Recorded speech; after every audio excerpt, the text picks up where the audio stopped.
தமிழ் சொந்தங்களுக்கு வணக்கம். என்னுடைய மனிதநேய பணிகளுக்கு முயற்சிகளுக்கு கிடைத்த ஒரு நற்செய்தியை உங்களிடம் பகிர்ந்து கொள்ள நான் விரும்புகின்றேன். தமிழ்நாட்டில் உள்ள தூத்துக்குடி, விருதுநகர், புதுக்கோட்டை மாவட்டங்களை சார்ந்த 5 தமிழ் சொந்தங்கள் தோழர்கள் பவுன்ராஜ், அழகுராஜ், ராமசாமி, சரவணன், கணேசன் ஆகியோர் வாழ்வாதாரத்திற்காக துபாய் நாட்டில் உள்ள ஒரு தனியார் நிறுவனத்தில் எலக்ட்ரீஷியன்களாக பணிபுரிந்து வந்தனர். அவர்கள் வேலைக்குரிய அந்த ஊதியத்தை உரிய முறையில் வழங்கவில்லை என்று அந்த தனியார் நிறுவனத்தை சார்ந்த ஒரு உயர் அதிகாரியிடம் முறையிட்டுள்ளனர். அதற்கு உரிய பதிலும் ஊதியமும் கிடைக்காததால் அவர்கள் துபாய் லேபர் சப்போர்ட், துபாய் தொழிலாளர் உதவி மையம் அதை அவர்கள் நாடி அங்கே புகார் அளித்துள்ளனர். அந்த துபாய் லேபர் சப்போர்ட், துபாய் தொழிலாளர் உதவி மையத்தை சார்ந்த அதிகாரி இந்த தனியார் நிறுவனத்தை சார்ந்த அதிகாரியிடம் இது குறித்து விசாரித்துள்ளனர். இதனால் இந்த புகார் அளித்ததால் கோபமடைந்த அந்த தனியார் நிறுவனத்தை சார்ந்த அந்த உயர் அதிகாரி நமது இந்த 5 தமிழ் சொந்தங்களையும் அழைத்து, நீங்கள் துபாய் தொழிலாளர் உதவி மையத்திற்கு சென்று ஏன் நீங்கள் புகார் செய்துள்ளீர்கள்? எங்கு சென்றாலும் ஒன்றும் நடக்கப் போவதில்லை. நாங்கள் இத்துடன் உங்களை பணி நீக்கம் செய்கின்றோம் என்று கூறி அவர்களுக்கு உரிய அந்த சம்பளத்தையும் எந்தவித இழப்பீடையும் வழங்காமல், அவர்களுடைய பாஸ்போர்ட்டுகளையும் வழங்காமல் அவர்களை உடனடியாக அந்த பகுதியிலிருந்து அப்புறப்படுத்தியுள்ளனர். கையில எந்த காசும் கிடையாது. தங்களுடைய பெட்டி படுக்கையோட அவங்க 5 பேரும் கடந்த ஒரு 4 நாட்களாக துபாயில் உள்ள அங்க இருக்கிற பார்க்கு, கார் பார்க்கு, இது போன்ற பொது இடங்கள்ல அங்க அவங்களுடைய நேரத்தை கழிச்சிருக்கிறாங்க. சாப்பிடுறது கூட அவங்களுக்கு உணவு கிடையாது, கையில காசு கிடையாது இல்லையா? அப்போ இந்த விஷயத்தை என் கவனத்துக்கு கொண்டு வந்த பொழுது நான் உடனே நம்முடைய மறுமலர்ச்சி திராவிட முன்னேற்ற கழகத்தை சார்ந்த தோழர்களுக்கு அழைத்து அவங்களுக்கு உடனே தங்குறதுக்கோ சாப்பிடுறதுக்கோ அந்த உதவி செய்யுங்கன்னு சொல்லிட்டு நான் முறையிட்டு இருந்தேன். உடனே அவங்க நம்மளோட தோழர்கள் அவங்கள சந்திச்சு அவங்களுக்கு ஆதரவு கொடுத்திருக்கிறாங்க, தங்க இடம் கொடுத்திருக்கிறாங்க.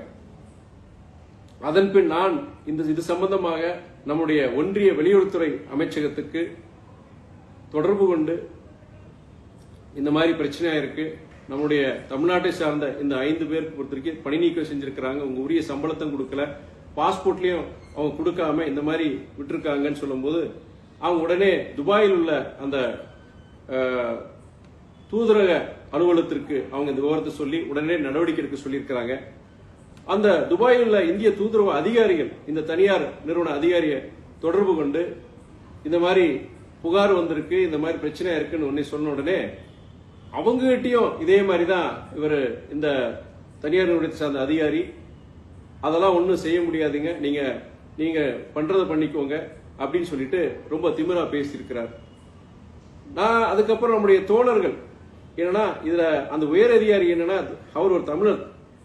இது நம்மளுடைய மறுமலர்ச்சி திராவிட முன்னேற்ற கழகத்தை சார்ந்த தோழர்கள் என்ன பண்ணிருக்காங்கன்னா, உடனே அந்த அதிகாரி தொடர்பு கொண்டு இந்த மாதிரி தமிழ்நாட்டுக்காரங்க தானே, நீங்களும் தமிழ்நாடு சொல்லும் பொழுது நீங்க மதிமுக, நான் இந்த இயக்கத்தை சார்ந்தவன் சொல்லி திமிரா பேசியிருக்கிறார்.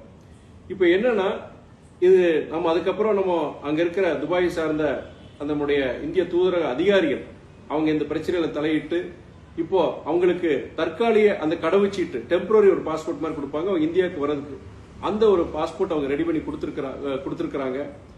அவங்க இதுவரைக்கும் அவங்க தங்குறதுக்கும் அவங்களுடைய உணவு தேவைகளையும் நம்முடைய மறுமலர்ச்சி திராவிட முன்னேற்ற கழகத்தை தோழர்களும் சரி, KNA அந்த இயக்கத்தை சார்ந்த தோழர்களும் பிறகு சமூக ஆர்வலர்களும் அவங்க உதவி செஞ்சிருக்கிறாங்க. இப்போ அவங்க அந்த தற்காலிக கடவுச்சீட்டு, டெம்பரரி அந்த பாஸ்போர்ட் அவங்களுக்கு கிடைச்சிருச்சு. அவங்க விரைவில் அவங்க தமிழ்நாட்டுக்கு அவங்க திரும்புறதா அவங்க சொல்லி எனக்கு அந்த 5 சகோதரர்கள் பவுன்ராஜ், அழகுராஜ், சரவணன், ராமசாமி, கணேசன் அவங்க எல்லாருமே காணொலி மூலியமா எனக்கு நன்றி தெரிவிச்சிருக்கிறாங்க. எனக்கு எனக்கு அவங்க திரும்பி பத்திரமா இந்தியாவுக்கு வரதே எனக்கு பெரிய சந்தோஷம் தான். நன்றியெல்லாம் எனக்கு தேவையில்லையே, கடமையை நான் செஞ்சிருக்கிறேன். நான் நச்சு நிறைந்த இந்த அரசியல் உலகத்துல துன்புற்ற துயருற்ற இது போன்ற ஏழை எளிய மக்களுக்கு எனக்கு உதவி செய்ய இந்த அரசியல் எனக்கு எனக்கு பயனுள்ளதா இருக்கு. இது போன்ற ஒரு கஷ்டப்படுற ஜனங்களுக்கு இந்த நேரத்துல உதவி செய்ய அந்த முடிகிறது. அந்த இது பொறுத்த வரைக்கும் எனக்கு இந்த நச்சு நிறைந்த அரசியல்ல தொடர்ந்து பயணிக்கிறதுக்கு ஒரு ஊக்க சக்தியா இருக்குன்னு சொல்லிட்டு என்னுடைய ஆதாயமில்லா மக்கள் பணியும் சமரசமில்லா மக்கள் நல பணிகளும் தொடரும்ங்கிறது இந்த நேரத்தில் தெரிவிச்சுக்கிறேன். நான் அதே வேளையில நம்முடைய ஒன்றிய வெளியுறவுத்துறை அமைச்சகத்துக்கும் நம்முடைய துபாயில் இருக்கிற இந்திய தூதரக அலுவலர்களுக்கும் மறுமலர்ச்சி திராவிட முன்னேற்ற கழகத்தை சார்ந்த தோழர்கள் மினர்வா ராஜேஷ், தோழர் எசக்கி, சிவபிரகாசன், அதே மாதிரி KNA அந்த அமைப்பை சார்ந்த சகோதரர் பாலகிருஷ்ணன், அதே மாதிரி சமூக ஆர்வலர் கள்ளக்குறிச்சி மகேஷ் அவர்களுக்கும் இந்த நேரத்தில் ஆனா அவங்க தான் இந்த நேரத்தில் அவங்களுக்கு தங்க இடம் கொடுத்து அவங்க இந்த 4 நாள் அவங்க சாப்பிட்றதுக்கு எல்லாம் உதவி செஞ்சு கொடுத்துருக்கிறாங்க. ஆகையால் இந்த மீட்பு நடவடிக்கையில் ஈடுபட்ட அனைவருக்கும் என்னுடைய மனமார்ந்த என்னுடைய நன்றியை நான் தெரிவிச்சுக்கிறேன். வணக்கம்.